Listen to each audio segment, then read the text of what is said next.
Hi friend, good evening. ये हमारा आ गया फ्लिपकार्ट से ऑर्डर। गेस करो आप लोग क्या है इसमें।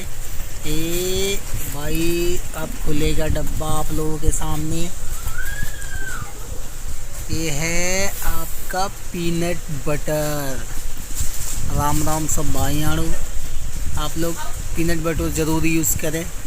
मैंने एज इट इज़ का मंगाया है, काफ़ी अच्छा है। 9.68 ग्राम प्रोटीन पर सेवन, तो ये काफ़ी अच्छा है।